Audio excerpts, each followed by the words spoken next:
KeShawn, just obviously you guys were winning at halftime. Kind of take us through that 17-0 run that Florida had to open the second half and kind of put the game away. Basically, they just came out more hungry than we did. We started off flat, got down on ourselves for some reason, and it shows. And came out at a bad pace, and they got the lead on us. Go ahead and go to Sam in the Josh. right middle. Josh, turnovers haven't really been an issue for this team at all this season, but were tonight, especially in that second half. What's just kind of your early analysis, you think, on what was going wrong there? I mean, they pressured us, got into us. Yeah, like you said, I'm reading. We had 15 total turnovers. You know, like you said, it's unusual of us. Definitely got to pick that up. But yeah, they just did an incredible job defensively. They had a good game plan, so we just needed to figure a way to just.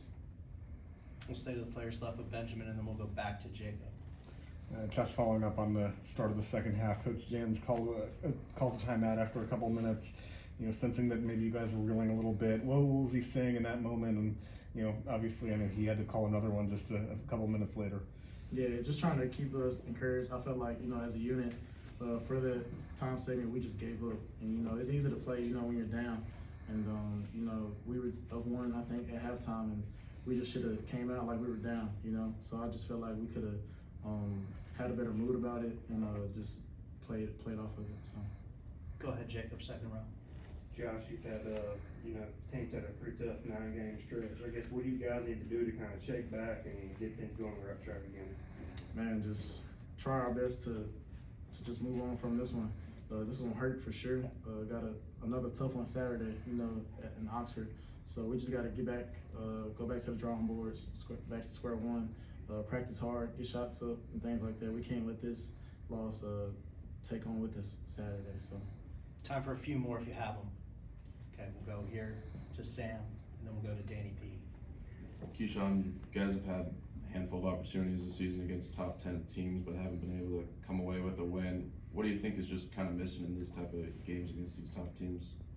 Really just staying solid from the start to finish, playing for all 40 minutes at a high level and playing our basketball. I feel like early on in the season we played our basketball and stick together then. So I feel like now it's just like, you know what I'm saying, we breaking the pieces a little bit, and When things get hard. things get harder, we breaking the pieces a little bit. We gotta stick to what we know and who we've been. We gotta find out our identity, and we're losing that a little bit. Go to Danny P in the second row to wrap us up. Josh, just kind of talk about the defense. Even in your win Saturday, you give up 75 points. It's just, that's a lot of points to be given up. It's just talk about what can be done at this point in the season to try to find some success on defense. Yeah, just it all starts in practice. I believe how we practice is how we play. So just getting that in practice, getting to the ball, having good rotations, you know, boxing out, and just, you know, finding our identity. Like Murph said, rebounding is definitely one of them. So we just gotta go back to the drawing board. You know, like you said, get back in that defensive mindset and just trust one another. Thanks, guys.